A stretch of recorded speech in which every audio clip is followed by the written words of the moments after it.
My name is Linda Nearing. I'm president of Laguna Woods Democratic Club.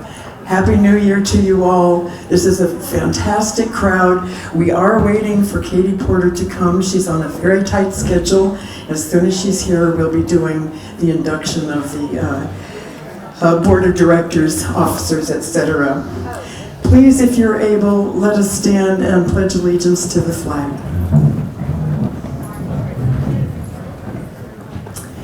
I pledge allegiance to the flag of the United States of America and to the republic for which it stands, one nation, under God, indivisible, with liberty and justice for all.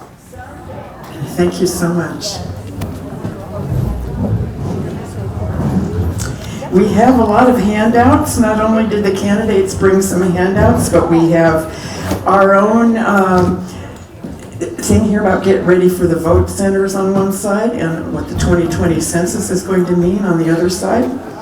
We have the Central Committee candidate statements. You probably have these on your table. And we have voting advice on the March 3 ballot. So we hope that you're all prepared to vote. And there are 2 vote centers.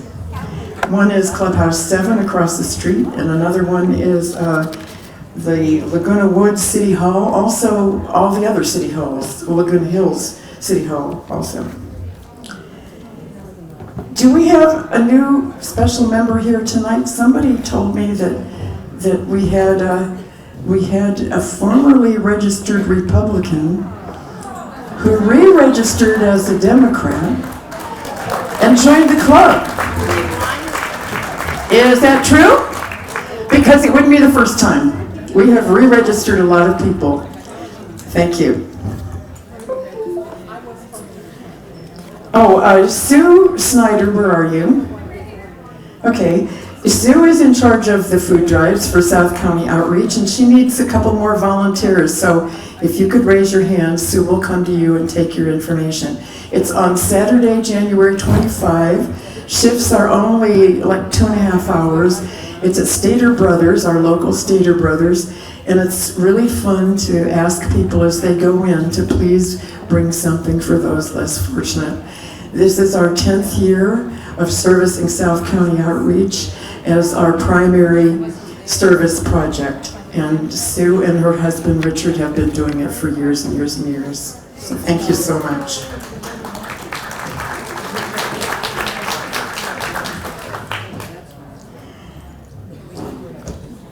Okay, I'm going to skip this until Katie gets here because that will involve her. And I have 3 directors who have reports tonight, so I would first like to call Janice Burston up here if she's ready. Oh, I'm so sorry. Excuse me. Hold the fort. Katie's here. There she is. Katie Porter. Woo!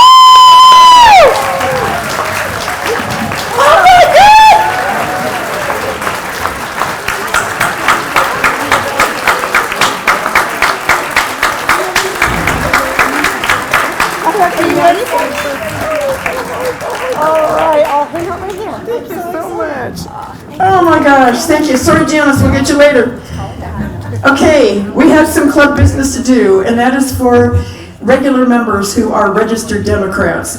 First, the board of directors last week created 2 special directors. They are Dana Barraclaw and Deborah David. They are membership chairs. They will be serving all year and hope they will run next year for the board. So I'm asking for affirmation from our registered Democrats, our regular members who are paid up this year.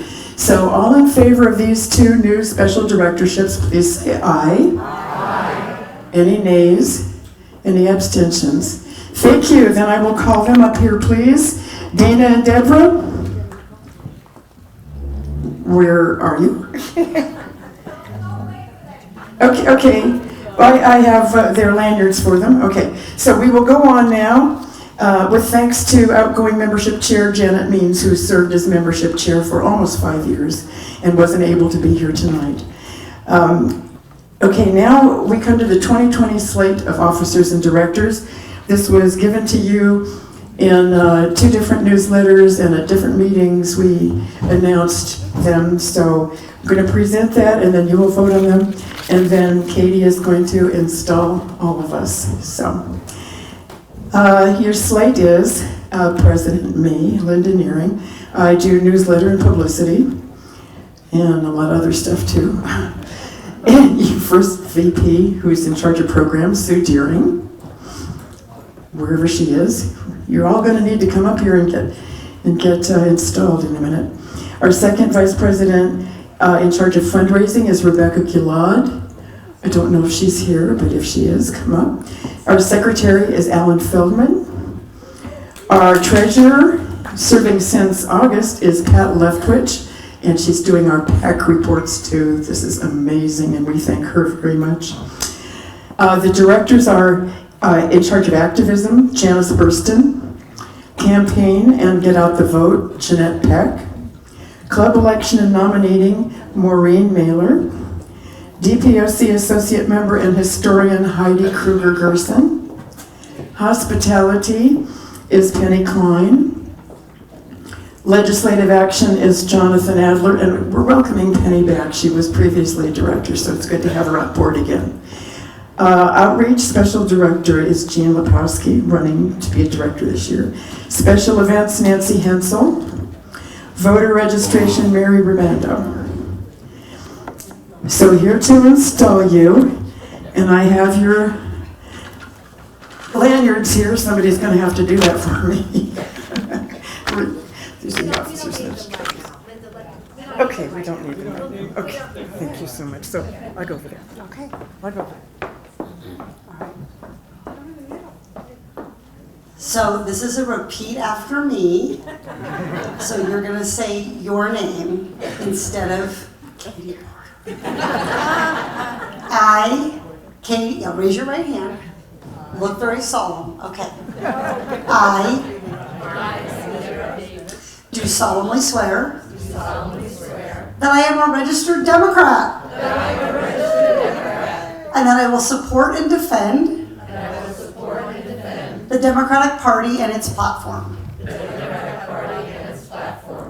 I do further swear to uphold the bylaws and mission of the Laguna Woods Democratic Club, and that I take this obligation freely without any mental reservation or purpose of evasion. And that I will well and faithfully discharge the duties upon which I am about to enter.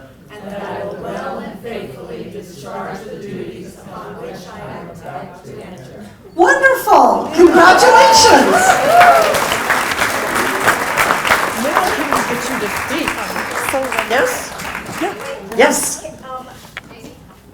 Congresswoman Porter, would you be in the picture with all of us just very quickly? course. We're all right here, and Joel will take the picture.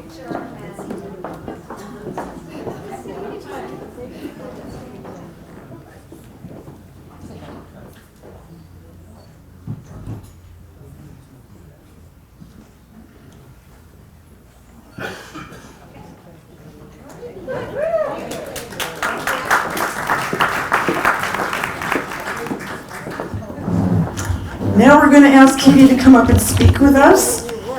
And she's going to speak for 5 minutes, and then we have 2 pre-selected questions. If she has time, she will answer those. So please, once again, welcome our congressional representative for the 45th Congressional District, Katie Porter. Thank you so much. Thank you, everyone. I just want to start by giving a real heartfelt thank you to everybody in this room for coming out tonight and for coming out so many times in the hard-fought race that we had in 2018, both in this congressional race but also up and down the ballot. And I am obviously up for re-election in 2020. And one of the things that I'm really committed to this time is trying to do more than I was able to do last time to help marshal resources to help us win down ballot. So that's really on my mind. It's something that your club has been particularly effective at, and so I'm very excited to be doing that. For those of you who don't know me, before I began serving in Congress, I was a law professor at the University of California, Irvine. I specialized in consumer protection and bankruptcy, and I am the mother of 3 very lightly supervised children. They were lightly supervised when I was on the campaign trail, and now some days I fear that they may be just unsupervised. But they are delightful. Luke is 14. Luke is 14, Paul is 11, and Betsy is 8. And I am the first single mother of young children to ever be elected to and serve in the United States Congress. And I try very hard to bring some of that perspective to Congress, focusing on a lot of issues that affect families and families' well-being. I do a lot of work on healthcare, particularly on lowering the cost of prescription drugs, on expanding Medicare and Social Security, and on access to mental health, including for those at the pediatric and geriatric stages, because that's where the access points for mental health are the weakest. Not that they're strong at any age, to be honest with you. I'm a champion for for combating climate change. That is a big issue for me, and I have been eagerly awaiting the report from the Select Committee on Climate Crisis that my colleague Mike Levin has been working on. That'll be coming out in March. So I encourage you all to be waiting for that. It's going to have, I've been promised some really great bills in it that we're going to be able to begin to move. Another issue that's been very important in our community in particular is gun violence prevention. Some of you may have seen that I went on the Bill Maher show, and Bill Maher told me that I couldn't win running on gun violence prevention, and I had to explain to him that, excuse me, I had run and won on gun violence prevention. So that is a really big issue that we've been seeing. In my first year in Congress, I have had 12 town halls. Our biggest challenge in having town halls has been a really blessed one to get to have, which is finding large enough rooms. And so we keep working to try to find larger and larger venues to make sure that everybody gets a chance to have interaction with me. But I'm really proud of the level of engagement that we've been able to have. Here in the district, we have multiple people who work on constituent services issues, and I'm very particularly proud to have a Wounded Warrior Fellow, Gage Sitzman, who's been having some wonderful successes in helping some of our veterans both get access to benefits, but also get medals that they are due and owing, have their service record corrected, and constituent services like that. Going forward into 2020, in terms of my campaign, there are 6 Republicans running against me on the ballot, so it's going to be a very interesting primary, and we'll see who emerges from that. But I'm going to make a really strong commitment, just like I did last time, to knocking on doors, to making phone calls, to getting out there and reaching voters. And that is really all about the partnership that we create with each other, both with my campaign and this club, but also on an interpersonal level. It's just a delight to get to be here tonight and see so many familiar faces and so many people who share our community's values. So I will be hopefully first of many who end their time early and turn it over to questions. But I just want to say again, thank you to each and every one of you. I know that this is a scary time to be an American. And I feel that. I feel that weight personally. I feel it as your representative, and I feel it as a mother. So I just want to thank you all for having the courage to step up and be heard in our democracy at a time when your voice and your opinion and your action in voting is more important than ever. Thank you everyone very much. Thank you for what you do. Speaking of courageous, this woman is fearless. Okay, one of the questions. Where are we? Okay, excuse me. Senators Harris and Booker have proposed federal legislation for refundable renters' tax credits for cost-burdened taxpayers who are paying more than 30% of their income in rent. Do you support a specific tax-based approach on a federal level? I certainly agree with Senators Harris and Booker that we have a housing affordability crisis that goes well beyond home ownership. And for too long, federal policy has been focused really at the very top and at the very bottom, that is on home ownership and then on public housing, really leaving renters in the lurch. And as housing gets more and more expensive in our community, making sure that renting is affordable is more important. The current law, the current tax system advantages homeowners over renters. And so I think I definitely am open to proposals to try to address whether or not we ought to be doing more to provide tax subsidy for rental. But to be clear, all of the tax subsidy that we put into housing really reflects the fundamental problem that it's too expensive in the first place. And that is true about the lack of public housing, which leads in part to the homelessness crisis that we face. It's true about people who are burdened with rental payments, and it's true about homeowners. So that standard that Senators Booker and Harris mentioned, 30% housing affordability, we have people in our community, 70, 80, 90% of their income is going to housing. And this means that they literally are choosing between shelter and food, between shelter and medicine, between shelter and adequate childcare, or being able to invest in themselves. So I've done a lot of work with the Greater Irvine Chamber of Commerce, with the Orange County Business Council, has a terrific report about the housing crisis that we face in Orange County. And one of the reasons that rental housing is so important in particular is, particularly in high-cost housing areas, to recruit young people to our area.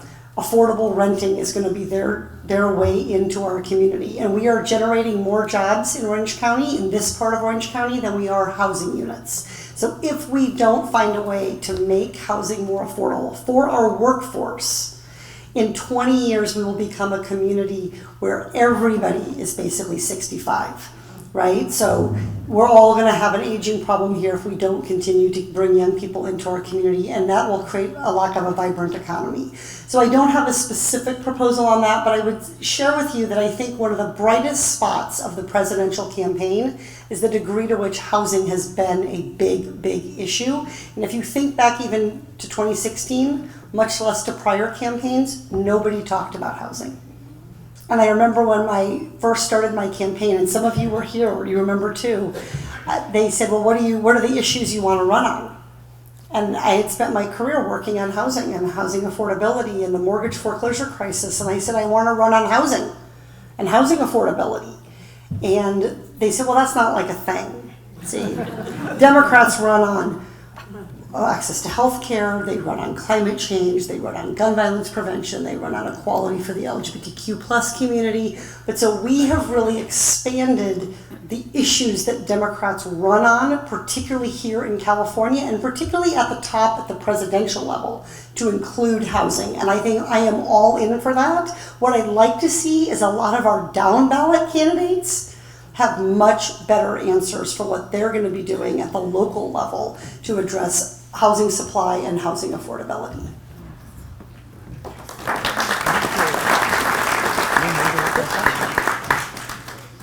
Election interference is a big concern nationwide.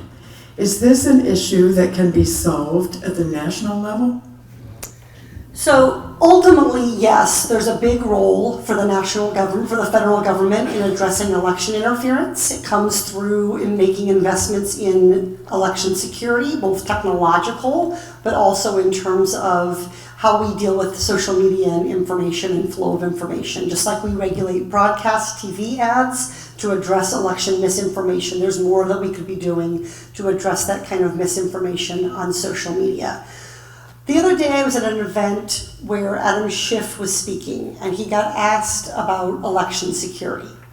And I was really, really happy because I didn't feel that I had a very good answer on election security. And Adam is an expert, he's on the Intelligence Committee, and so I thought I'm gonna listen to what Adam Schiff says, and then I'm gonna say that same thing.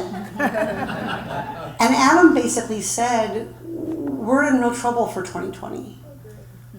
The House has passed bill after bill, the Senate has not, And so what's going to happen in 2020 is going to be largely dependent on what states and localities have done to secure their elections. We are in good shape in California. We are in good hands here in Orange County. But election interference will be, unfortunately, I believe, a part of the 2020 election. So with that kind of sobering news, the question is, what do we do? So I want to offer a kind of thought about what election interference really is. All election interference, whether it's suppressing an individual person's vote on an unlawful basis, or whether it's distributing misinformation over the internet, is all about moving the margin.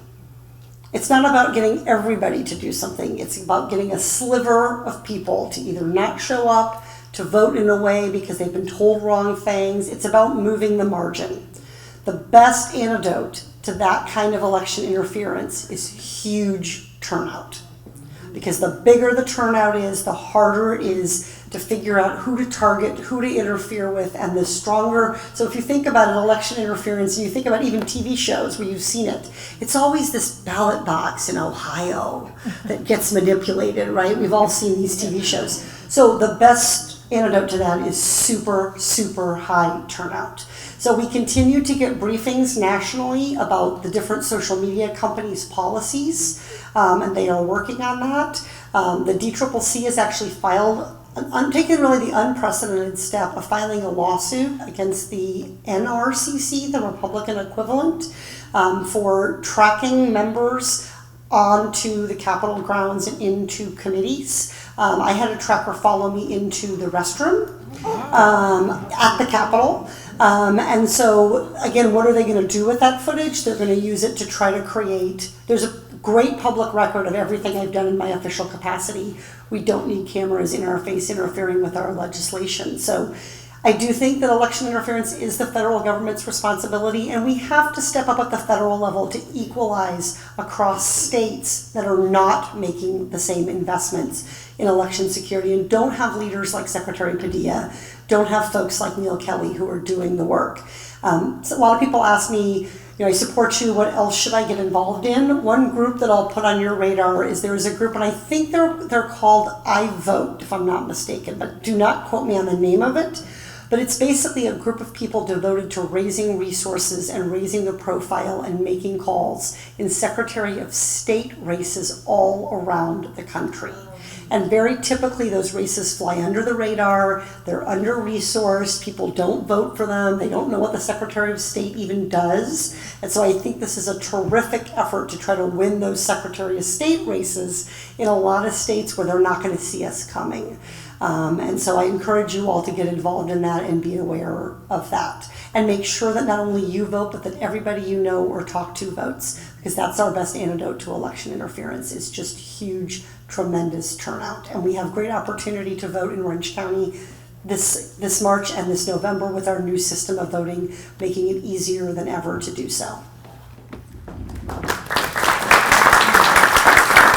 Thank you so much, Katie, for coming to see us, and you're welcome back anytime. You know that. Absolutely. Thank you so Can I much. just make one announcement? I wanted to let you know that I have hired a campaign manager. It was not easy to wrest people away from Michael Bloomberg, but I did it. And I have a terrific campaign manager, and she's a California native, and her name is Nora, and she'll be out here the first or second week of February, so she'll be in touch and be giving you more information about how the campaign is going to unfold. So I appreciate everyone being so patient and allowing me to focus on doing the job you sent me to Washington to do, and giving me this time now to get ready to turn to the campaign. But Nora will be in touch, and I'll be back to talk to you again soon. So thank you so much.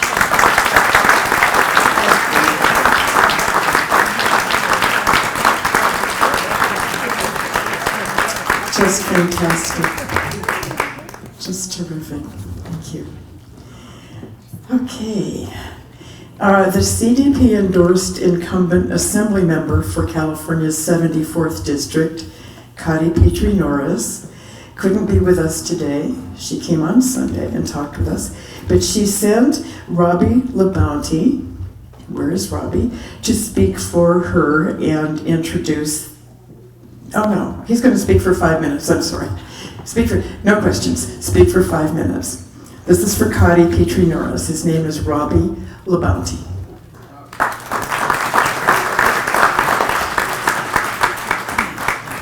Hello everyone, my name is Robbie LaBounty and I am the campaign manager for Assemblywoman Cotty Petrie Norris here in the 74th District.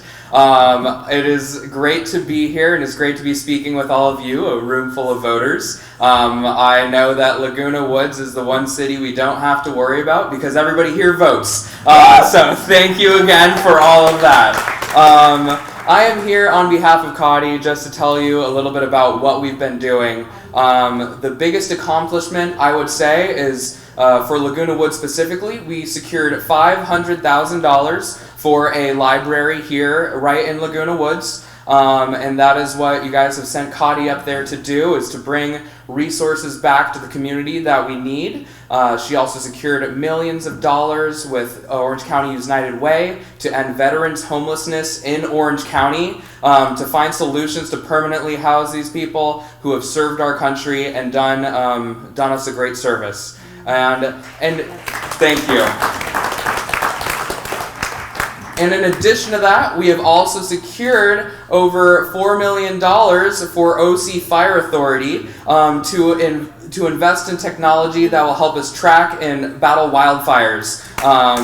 So that is another great accomplishment as well.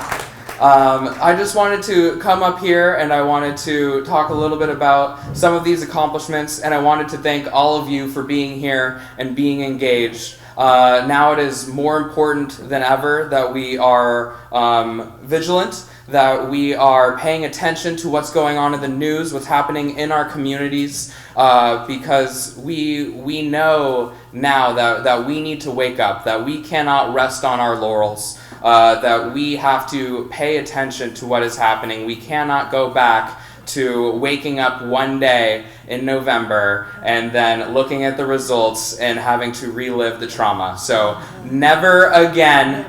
We are here, we are awake, and we are working to make sure we send solid elected representatives up there to bring back resources to help our community, to help represent the people who make all these communities so great.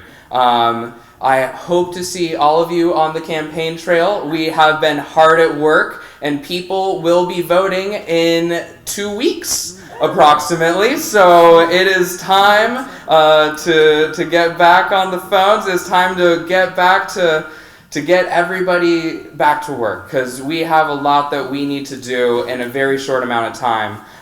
So thank you again, everybody, for your support for Cotty, and it is my honor to be here and speak with all of you. Thank you again for your time, and have a great rest of your evening. Thank you so much, Robbie. And if you recall, Orange County is very newly blue. That just happened last August. But it's something to applaud, you bet. We waited a lot of years to get there. And everybody knows we'll do everything we can to stay there too. Okay, we have 2 Democrats running for 37th State Senate District, Katrina Foley and Dave Min. Katrina Foley has a city council meeting tonight, so her campaign manager, Calvin Alvarez, is going to speak for her and show us the video that she sent. Calvin, here he comes.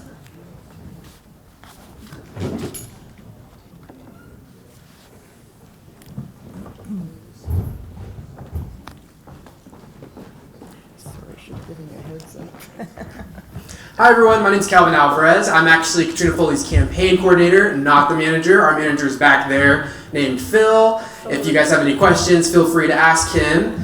Fortunately, Mayor Katrina Foley has a city council meeting tonight, so she cannot be here. So she prepared this video for all of you, and it will start soon. Thank you.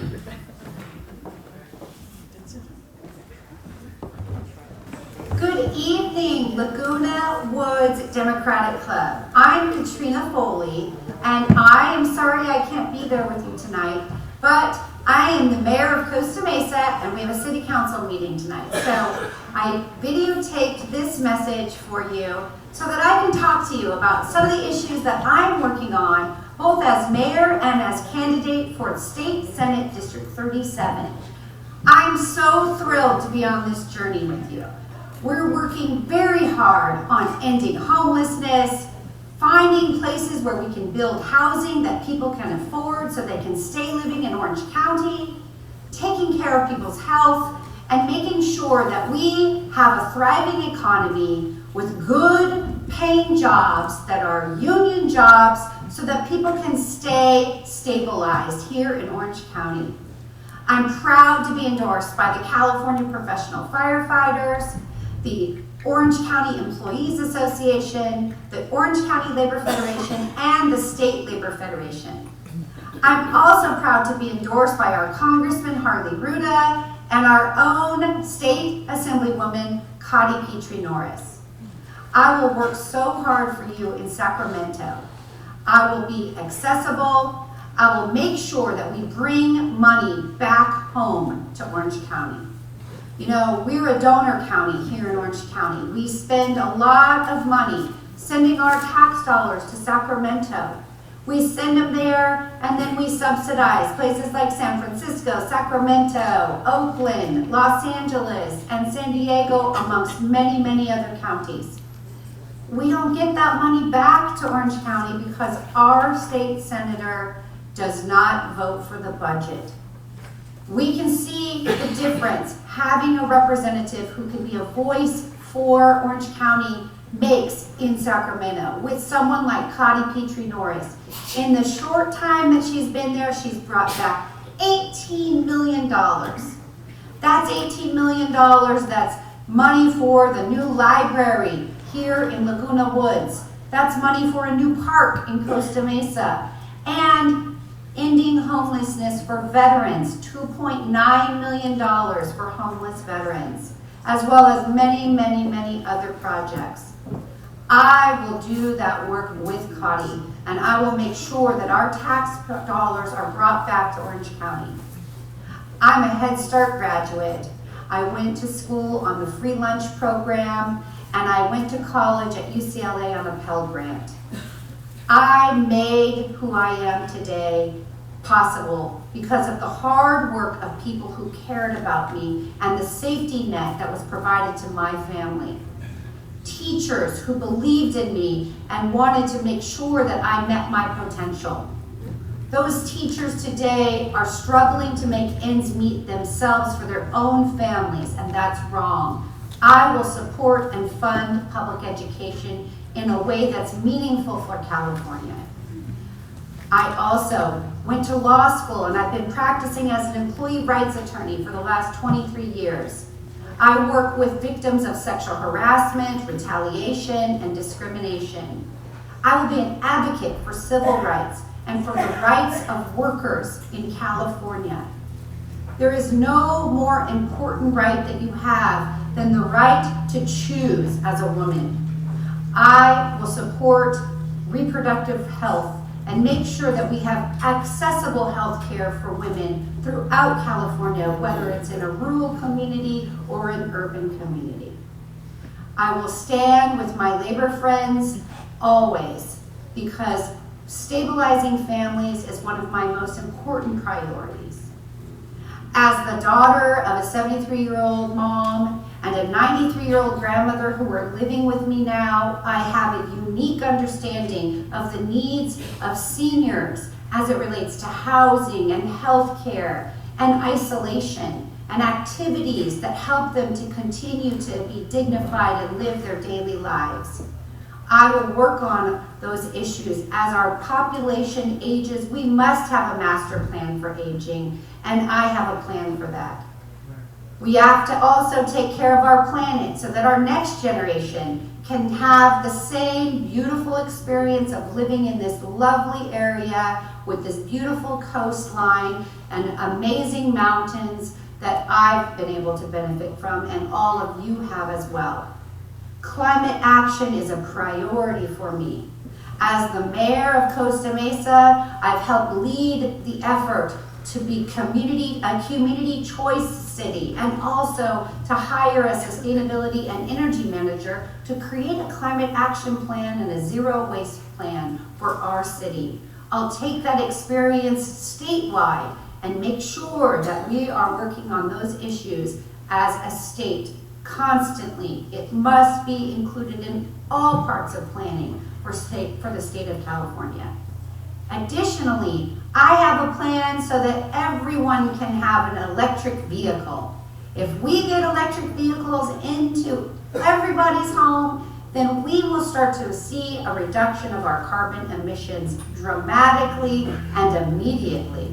The problem is charging stations aren't available in multifamily housing or in most communities. So we need to invest in charging stations and fund cities so they can start building charging stations throughout California. We also need to give rebates and make sure that low-income and middle-income families can afford electric cars so that they choose that amazing option. And I will not increase your taxes. The middle class and Californians, we can't bear any more taxes. We have been crumbled by the Trump tax plan. We just can't take on any more taxes. So I hope I can count on your support. We're walking door to door every day. We'd love to have you join our team. We have hundreds of volunteers going out into communities throughout the district. The district is quite large with 550,000 voters, and we need all your help. So if you'd like to help, I know my team is here. Calvin, raise your hand and say hi. Calvin's here to take your name and get you involved in our campaign. Help us fundraise, help us phone bank, help us walk door to door, or just come into the office and address some envelopes, or socialize. We have a great friendly group here, and we have lots of snacks, so we'll feed you as well. Every Tuesday is Taco Tuesday, hosted by Miguel's Jr., so we have lots of tacos on Tuesday nights. I hope I can count on you. It's foleyforsenate.com. Check it out, learn about what we've done so far and what I'm going to do as your next state senator with your help.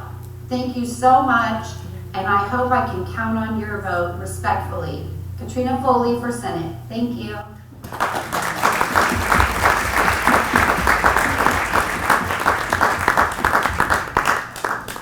Thank you. And Calvin and Phil, would you please thank Mayor Foley for the video?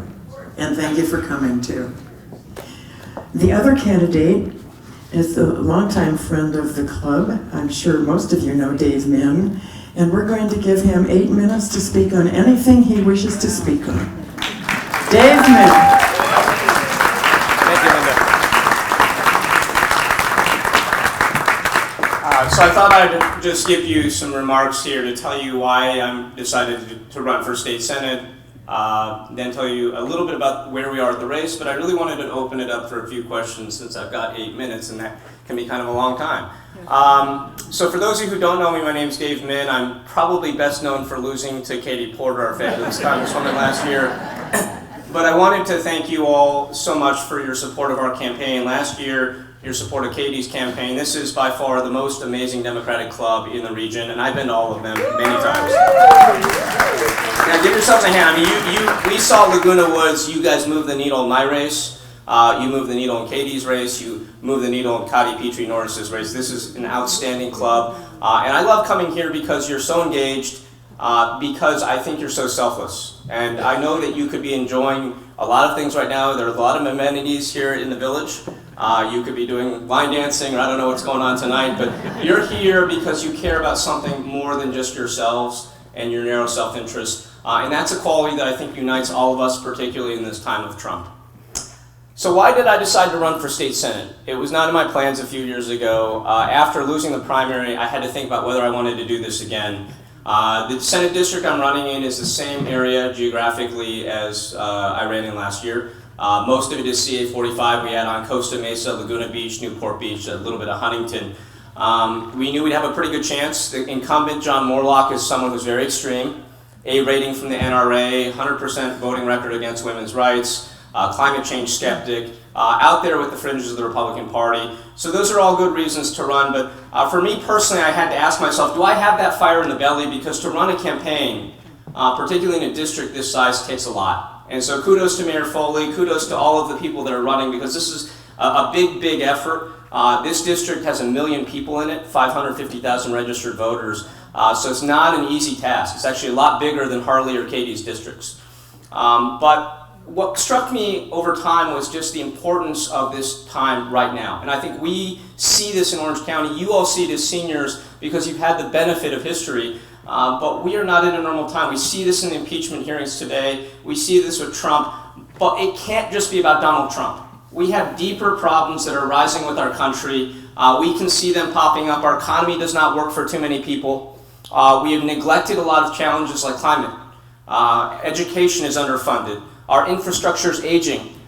To me, we have to get this back on track, and that's going to take good public policy, evidence-based public policy, and that's what I bring to bear. That's my experience. So Mayor Foley talked about her experience on the City Council and School Board. My experience is of a different vein. After graduating from law school in 2002, I turned down high-paying jobs to go join the Securities and Exchange Commission because this was right after Enron and WorldCom. And I wanted to crack down on corporate fraud and create the conditions for a fair economy. I went on to go work for Senator Schumer, who we saw a lot of today. I went on to work for a think tank called the Center for American Progress, and I was a policy director at these organizations in these roles at a time when we were facing the financial crisis and the fallout from that. And I spent my time there trying to keep people in their homes. I helped develop the signature mortgage modification programs that kept 3 million people in their homes. We helped develop the major housing and affordable housing legislative packages that passed out of the Senate during that time period. So I'm familiar with the types of big picture thinking that you're going to have to do, multi-trillion-dollar thinking, that I think are going to be important for the 5th largest economy in the world, California. Because it's going to take that type of policy thinking, I think, to get this back on track. And so I think when I think about where we are right now, we have to restore this, because when I look at my young children, they are not going to get to grow up in the America that we got to grow up in. They do not have the same hope and optimism that we had. The American dream right now is crumbling, and boy, oh boy, do we have to get it back on track. So while we are supporting Katie and Harley and everybody else trying to stop Donald Trump and hold the wall there, the California has a unique responsibility of leading on issues like homelessness, climate, education, and the like. So I'm proud to be endorsed by the California League of Conservation Voters because climate's an important issue to me. I'm proud to be endorsed by the California Federation of Teachers and the California Teachers Association because education is an important issue to me. I'm proud to be the only candidate endorsed by the Brady campaign because preventing gun violence is an important issue for me. And I'm proud to be rated 100% by Planned Parenthood because women's health, women's reproductive rights are important to me. Now, I'm at 3 minutes, so I'm just going to wrap up real quickly. This race is ultimately winnable. It was just rated toss-up yesterday by a leading California outside newsletter, one of the leading folks that follow what's happening. And our polls, the only public released polls in this race, show two things. One, that we're beating John Moorlach by 9 points. Yay. And two, that we're the only Democrat capable of beating John Moorlach. And so if you want to beat John Moorlach, please help us in this fight. It starts with the primary in 6 weeks. As someone mentioned earlier, those votes will start to get cast in 2 weeks. We need your support right now. We have to make sure we get out of the primary so we can go with a full head of steam against John Moorlach come next November. So thank you so much for your time. Thank you for your selflessness. Thank you for your engagement. And I'd love to take a couple questions if you have any. No. I'm so sorry. No. Okay. I'm sorry. Oh, can I talk about homelessness? You can talk about that, and then why don't you talk about these? Okay. Just you know. Okay. We still got a little bit of time. Okay, so I guess I have 2-something minutes. The other day I was asked about homelessness and housing, and as well as a split roll initiative, so I'll talk about both of them. On housing, I think we need statewide and regional solutions. I come from a housing background, and one of the things I think you need to do is to think not just about the low-end stuff that people talk about with vouchers, but you probably see a lot of this in Laguna Woods. What is problematic right now in California and in Orange County is that we don't have enough housing for people who make $50,000 a year, or $75,000 a year, or $100,000 a year. It's that what we call workforce housing that's really missing. And it's because we have too much local opposition to common sense housing solutions. This stuff does not need subsidies. It doesn't need federal vouchers.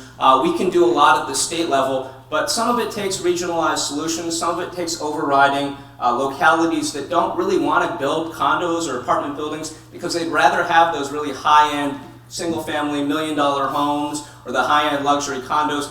Some of this is just about forcing smart decisions down. So there's a lot we can do on housing. There's a lot we have to do on homelessness. I've thought about this a lot and happy to talk, but I don't have about the hour that it would take to really get into this in depth. The other issue I just want to talk about briefly, there is a difference here between myself and Mayor Foley on this issue, is the split roll. On split roll, I've taken the position, look, this is not something that I'm going to actually have any bearing on, but come November, we will all be asked to vote on a measure called the Schools and Communities First Initiative. And what it purports to do is to try to end the Prop 13 property tax with respect to businesses on property worth more than $3 million. And if you think about that, the poster child out here is Disneyland. They're paying something like, I think in aggregate, they're paying on something like about $1 million worth of property for all of that land because it's based on like a 1971 market value. That's not fair for the rest of us, and it also penalizes smaller businesses, new businesses who all have to pay more in taxes because Disney's paying basically nothing for that. I think $3 million is a reasonable cutoff. It will definitely not affect any of us because it does not affect residential homeowners at all or residential properties. So if you enjoy a Prop 13 right now, if you're benefiting from Prop 13, it won't impact you. But this is so important for raising revenue for schools. California is 41st in the country in per pupil spending. If we want to get our state and continue strong economic growth, we have to keep educating our students at a high level. And so I stand with CTA, CFT, the teachers, and the public school folks out there in supporting this because I think it's important. And so I'm out of time, but I'd be happy to take any questions offline. I'll be around, and thank you again so much. Thank you, Dave, very, very much.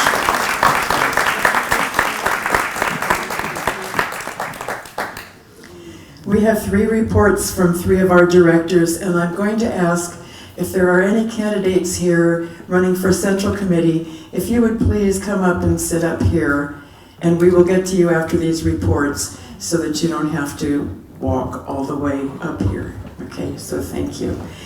First, I'm going to call Janice Burston to talk about activism. Janice. Thank you, Linda. Good evening, everyone. As your activism chair, I attend rallies, and there was a rally on January 11th by In-N-Out, and it was about this imminent issue of Trump declaring war on a country for no reason. So I was informed by Jim Gibson, who is the founder of Laguna Woods Resist, that a bigger rally and a global rally, global day of protest, will occur this Saturday, January 25th at 4 o'clock by In-N-Out. And we're only going to be there for about an hour.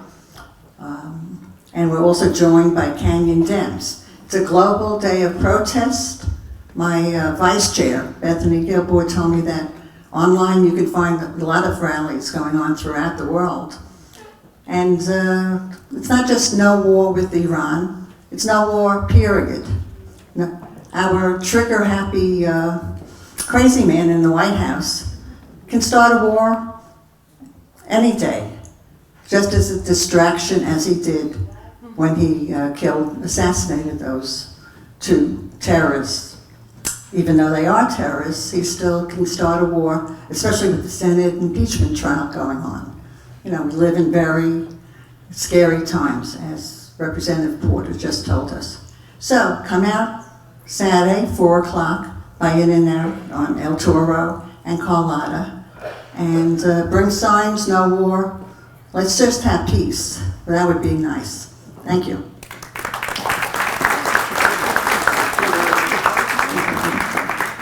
Thank you so much, Janice. Next, I'm going to call up Jeanette Peck. She is our Get Out the Vote chair.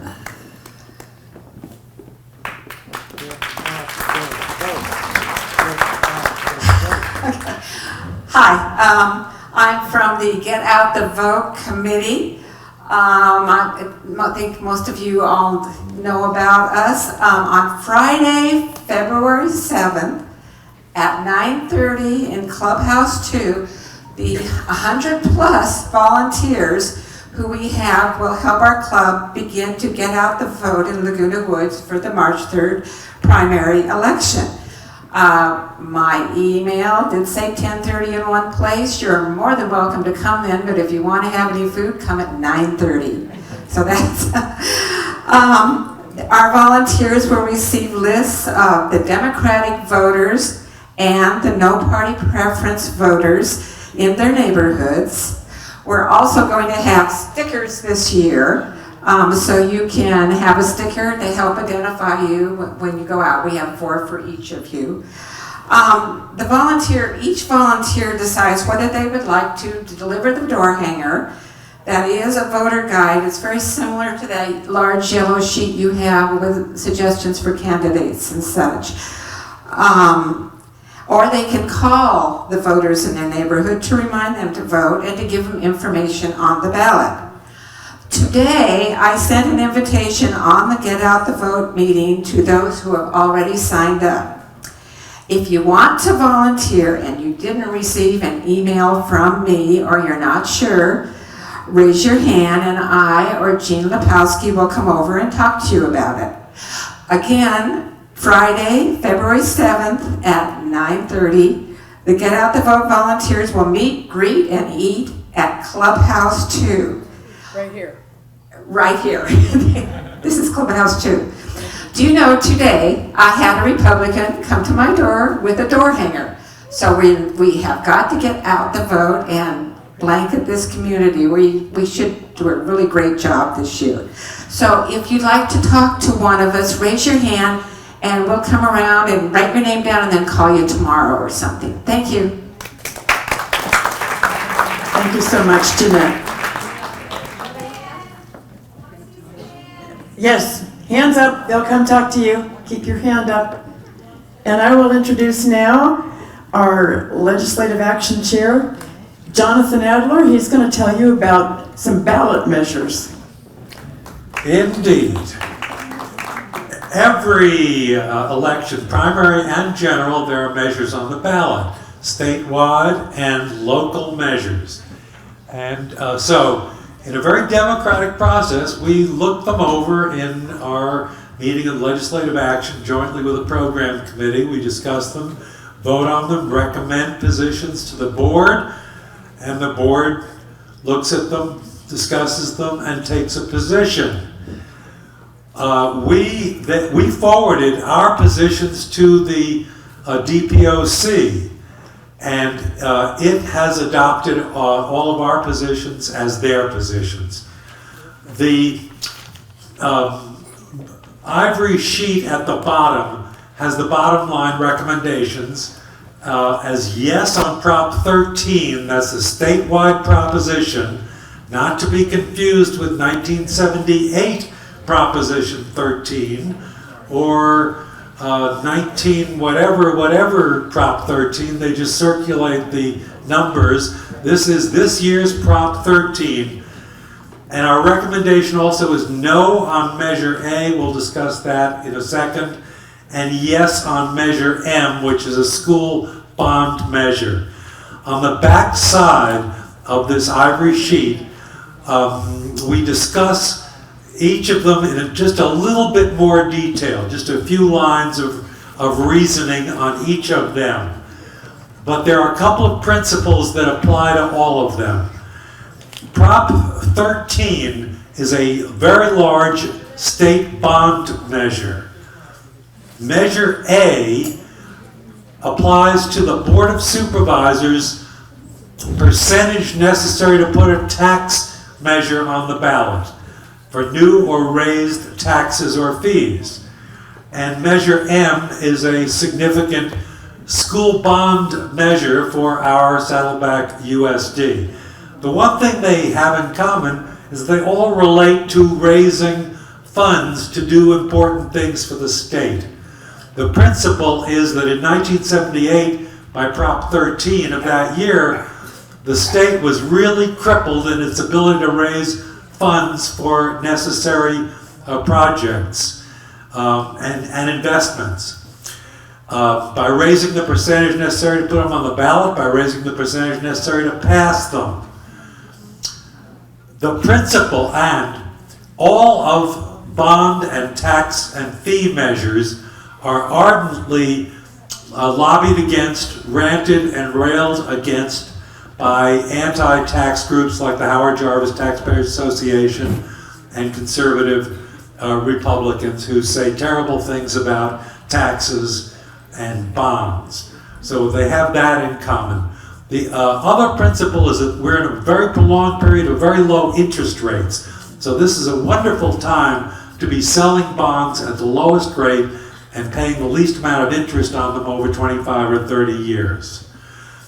So my presumption on all bonds and tax and fee measures is to support them unless they are totally profligate or silly. So I think that's a good presumption. And just in a little bit more detail, Prop 13 raises $15 billion over a lot of years for school facilities bonds, not salaries, not expenditures on people, but a hardcore infrastructure for schools. And also on there is another $5 billion special bond fund for kind of hardship districts. So that's a hunk of change. That's not couch money. Measure A would raise the percentage needed for the Board of Supervisors to put on the ballot new or raised taxes or fees. Raise it from a majority of 5 being... A majority of 5 is how many votes? 3. And 2 raises it to 2/3, which is 4. So it means that there has to be 4 of the 5 to get something on the ballot. Makes it much harder to do that. Measure M is a school bond for our local district. It's $490 million. It's a lot of money. And there's a very small sliver around Gate 9, which is in another district, it's not on this list, for another bond facilities fund, not salaries, because there must be an awful lot of school children living in and around Gate 9 in a way that we don't know about. But that's just the way things happen to fall. So that is my report and the urging vote according to the way it's on the ivory sheet. Thank you very much. Thank you, Jonathan.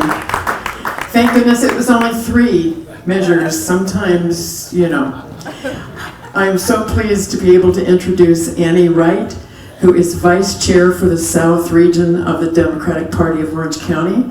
And she's going to tell us what the Central Committee does, and then we'll meet some of the candidates. Annie. Thank you very much, Linda. Thank you for having me. May I have the slide, the PowerPoint, please? And the laser.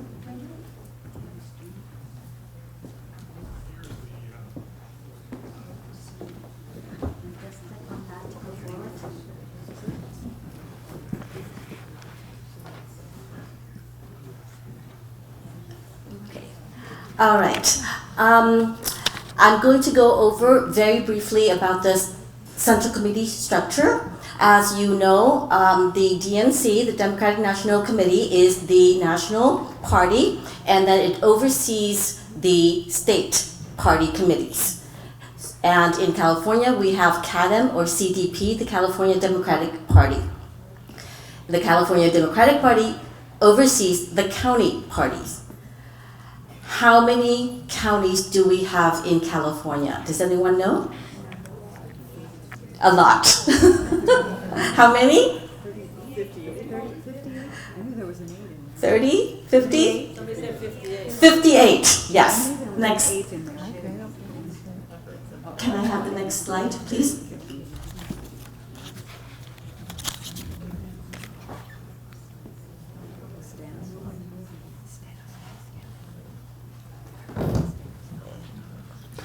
No?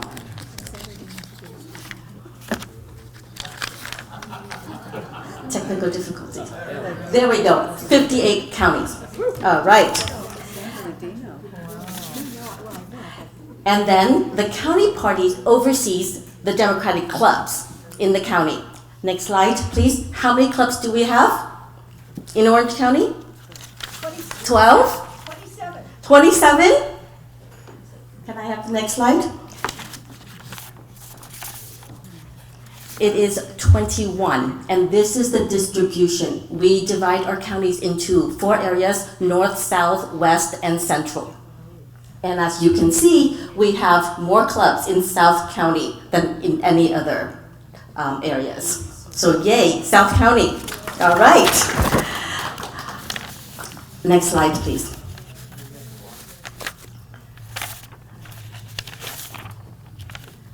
So what is the Central Committee? The Central Committee is the governing body of the county party. And it is made up of 7 elected officers. You have the chair, 4 vice chairs, secretary, and treasurer. Now, the county party is based on assembly district. So we elect representatives in each assembly district to the Central Committee. How many assembly districts do we have in Orange County? Assembly districts, how many? We have 7, yes. And in each of the assembly districts, we elect how many people in each? Does anybody know? 6. On your ballot, you will be asked to vote for 6 people for Central Committee. Now, in the 74th, where we are, how many candidates are running? 17. You will be asked to pick 6 out of 17. So please be careful. All right.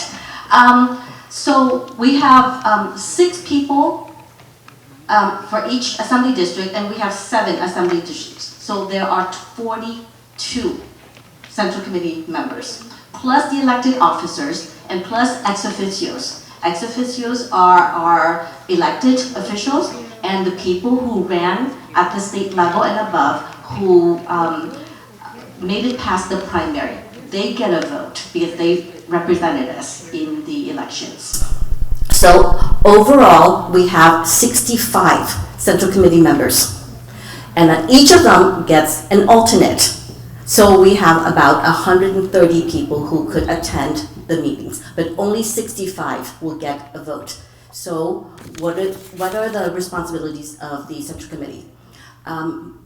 First and foremost, it is party building. We need to grow our membership. We do voter registration. We do canvassing. We let our constituents know about our positions, right? We raise funds and we recruit people, right? And so we do most of our work here in these subcommittees. So there are bylaws committees, resolutions committees, and finance and recruitment and all of that, right?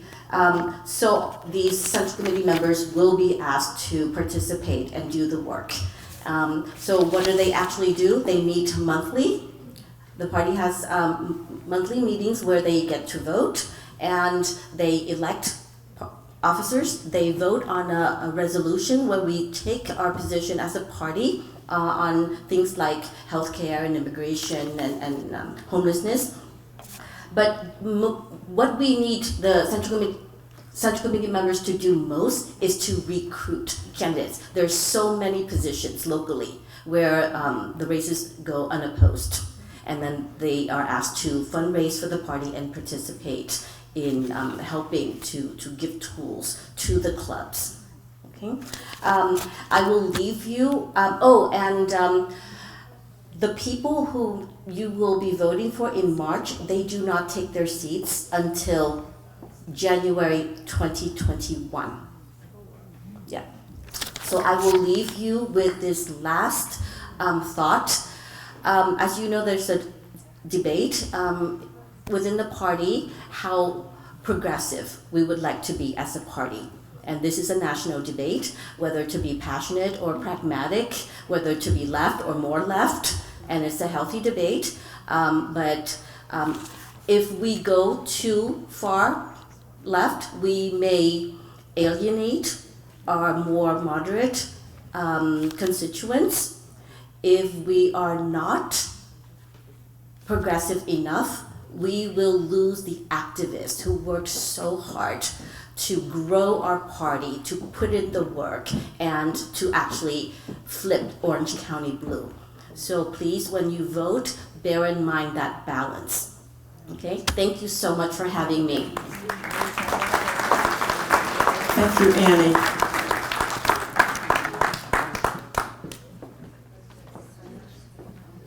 We have 1, 2, 3, 4, 5, 6, 7, 8.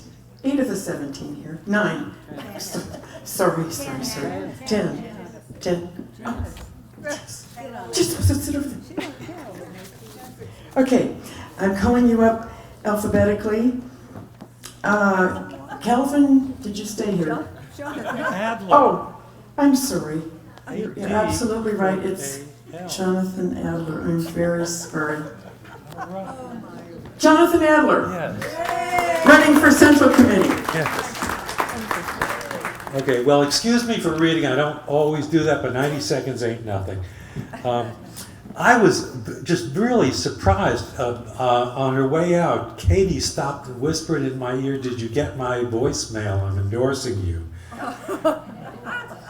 And I was about to say bad things about electeds weighing in with slates, so forget all that. All right, so you know I'm the Legislative Action Chair. Some of you also know that I teach parliamentary law, Robert's Rules Study Club. I will, no false modesty here, I'm going to be truthful. I'm asking for your vote for re-election to a third four-year term on the Central Committee. That followed 2 two-year terms as an ADEM elected and Central Committee alternate.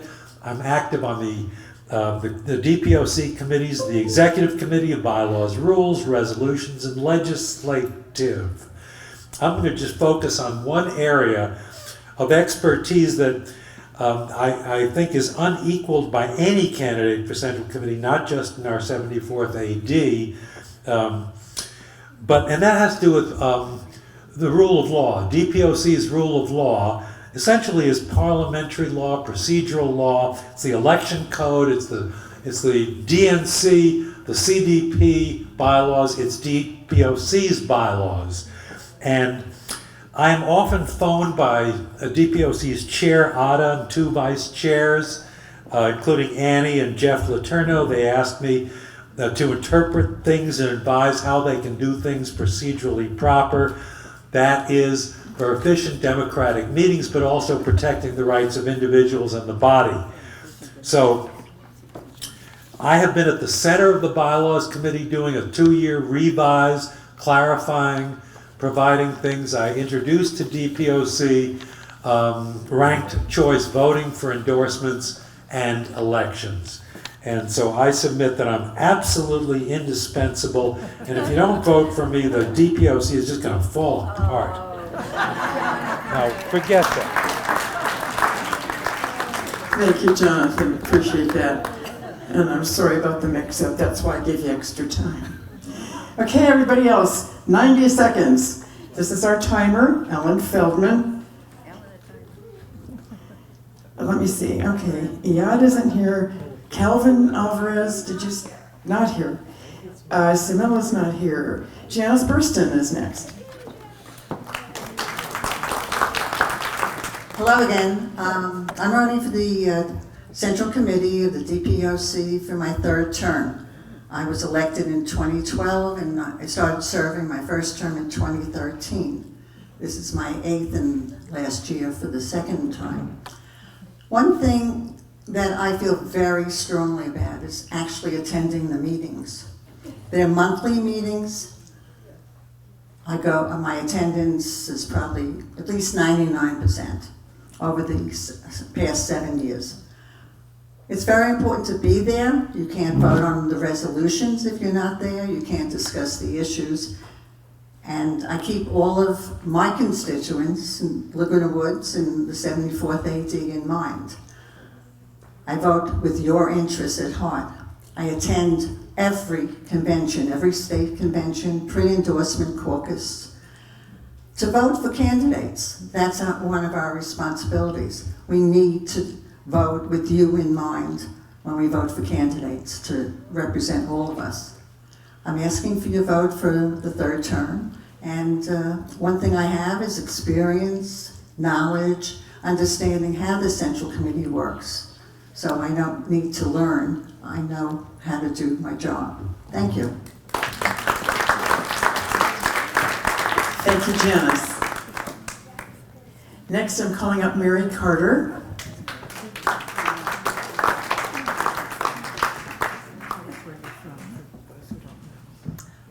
I'm Mary Carter. I'm from Laguna Beach, California, right down the street.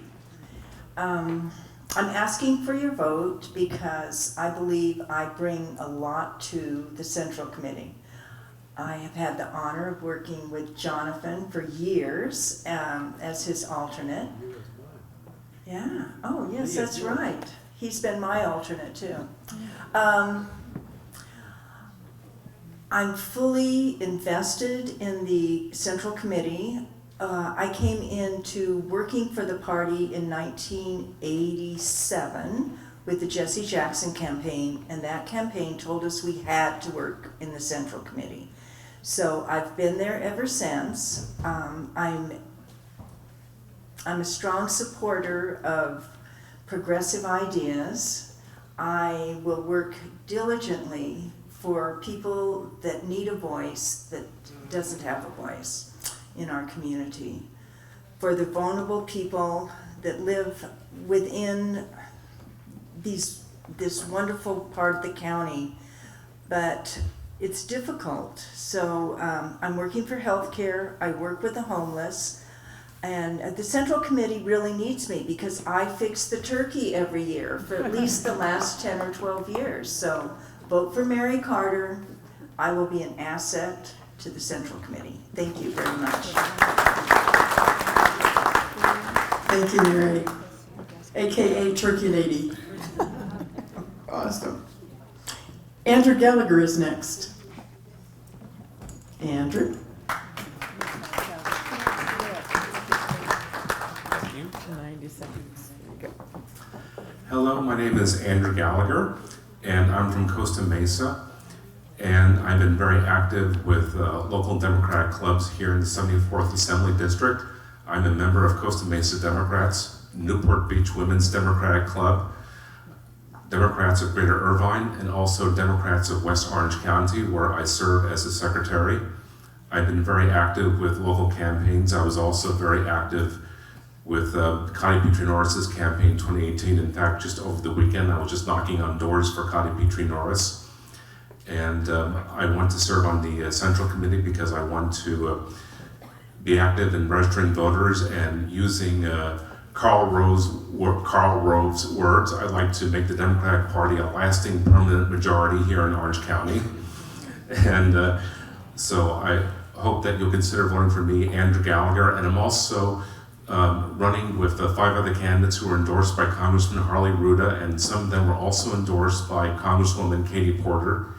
And if you want to know more about me, I have a website, Gallagher74cc.com. And 30 seconds, okay. And so I've also been active in the Obama campaign and also the Hillary Clinton campaign. And I will also be active in the presidential campaign this year, regardless of whoever wins the nomination. So hopefully, you'll consider voting for me, Andrew Gallagher, for Central Committee, 74th Assembly District. And thank you for your time. Thank you, Andrew. And did you know on your table that you have all the candidates' statements there, including those who could not be here today? Next is Marlene Gillespie.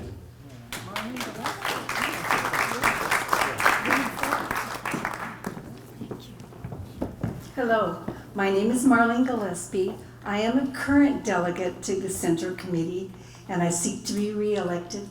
This election is so much about the moral compass of this nation. As a bilingual teacher for over 37 years, I had the chance to see all the devastation that was happening in destabilizing families, marginalizing communities, and really undermining our democracy. I think most of us believe strongly that a just nation must ensure that all thrive, not just survive, but thrive and have a place at the table. In that respect, you can see a number of the activities and organizations I've involved in. I also do a lot of canvassing and outreaching, not just to my own precinct, but also to the Hispanic areas that border Santa Ana, my old school district area. I live in Irvine, that precinct, yes, but also the Hispanic areas that border Santa Ana to help build that political voice, not just to make sure we elect Katie Porter again, but to make basic changes in our nation. I also am involved in immigration, do immigration detainee visitations weekly to Adelanto, because that's another important thing that we must change to be more democratic and to be have a more just world. In addition to that, I'd like to see our party think outside the box. Most of us have a considerable amount of empathy for others, but I think we realize that many on that other side of the spectrum don't necessarily have that same DNA in them. So I think we need to change how we reach out and to work and achieve the things we believe in, Medicare for all and that, but we need to address it in terms of talking in a different voice about maybe the economics of it and their personal needs. That's kind of part of what we saw in this last election. So many people couldn't connect with that. And that's one of the things I want to work on. I also want to be on the bylaws committee to help eliminate some of the stumbling blocks that we encounter to make our meetings more effective and reach out to address all our needs. Thank you, Marlene.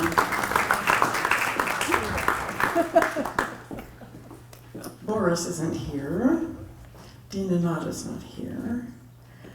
Artie Kosho? Yes?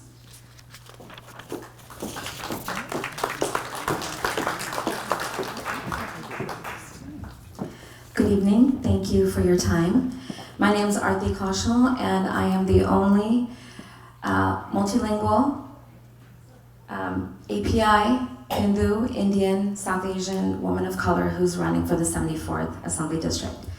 It's anchored by Irvine, which is where I've lived for over 34 years, and it is one of the largest South Asian populated suburban areas in the nation, and we have no representation. I'm running for appropriate representation. I'm a former elementary school special education teacher, and I am an activist for students and an inclusive voice for student mental health, school safety, education change. I will bring my background being a descendant of Mahatma Gandhi's followers for freedom from the British in India. I will be bringing his message of nonviolence, mindfulness, and South Asian performing arts to help students heal trauma from gun violence and the bullying that they're experiencing in schools. I have my flyer and voting instructions and bio, and it's all here. I have talking points. I will be sticking around, and I welcome all of you to come and speak to me about anything. I have laid it all out here, and I really encourage you to vote for me because I would be one of the only representatives of the API women of color community in the 74th District. And I ask that you also approach our elected leaders to endorse API women of color candidates at the federal, state, county, city, local level. Thank you for your vote and your time.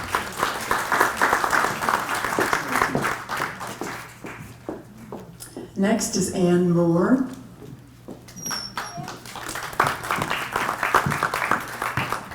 Hi everyone, I'm gonna go into my experience. It's on the candidate statement. I have this crazy idea that as Democrats, we should be democratic in action and policy. I think that inside the party, from inside the party, this is why I wanted to run for Central Committee.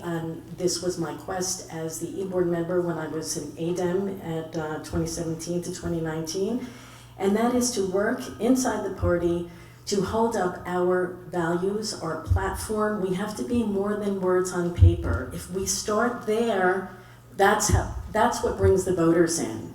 So yes, we need to do outreach and everything else, but we need to bring a good product to them, a party that they can trust again. So the Party for the People, that's what I will be working for.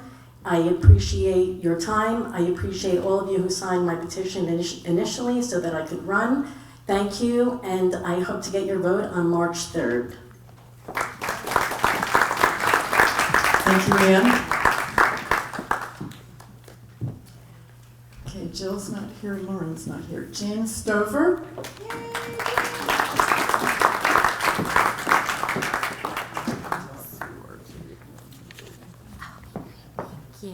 Hello, Democrats. Hello, friends.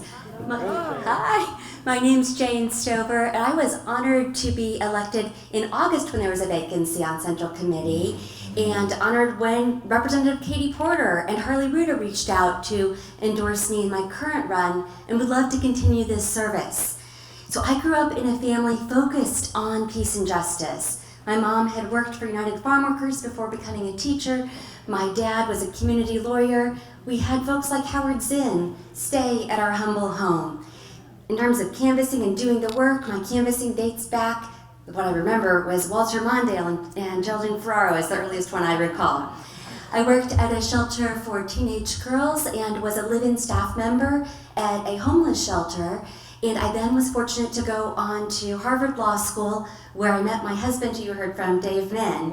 And then went on to get a master's in law at Georgetown University Law Center. I'm now a professor at UC Irvine Law School, where I direct our domestic violence clinic and the initiative to end family violence, and also teach legal ethics and family law. And I think so much of the work that I do in educating our next generation of advocates and in helping clients really navigate their way forward is really relevant here as we think about lifting voices, as we have difficult conversations, and really having great strength as we navigate our way forward with a progressive, strong, democratic agenda.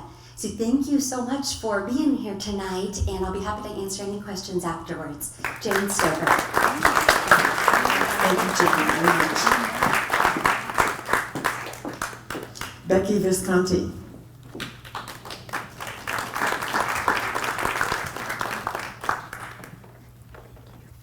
Good evening, Laguna Woods Democratic Club. I'm Becky Visconti, and I'd like to make sure that you are represented, your views, on Central Committee. I'm honored to be endorsed by Congressional Representative Harley Ruda and Katie Porter. I'm also very proud to be endorsed by UCI Professor Kathleen Treseder in the Environmental Department, based on my work with her on the environment.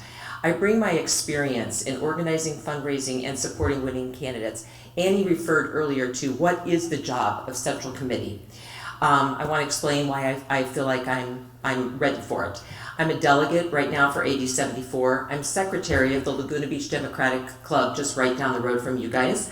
I'm on the advisory council for WAVE, Women for American Values and Ethics. I'm a member of Citizens Climate Lobby, and I've volunteered on congressional and local campaigns, raising money, getting out the vote. How do you win congressional and assembly district seats in a district that's 9% more Republican than Democrat? Well, you guys have figured it out. It's by focusing on common ground issues, by focusing today on economic and social democratic issues. In the 2018 election, we figured it out. And now we need to protect our seats, the blue wave. We gotta focus on the environment, getting health care to more individuals, and ensuring trailblazing reproductive health here in California. Educations, solutions to homelessness and the cost of housing, good jobs and wages, funding gun research and enacting legislation, and how about civility? Our OC districts are diverse, but we share common concerns on many issues. My time's up, but that's how we won last time. So that's what I continue to do. Becky Visconti for Central Committee. Thank you. Thank you, Becky. And our last candidate is Bethany Webb.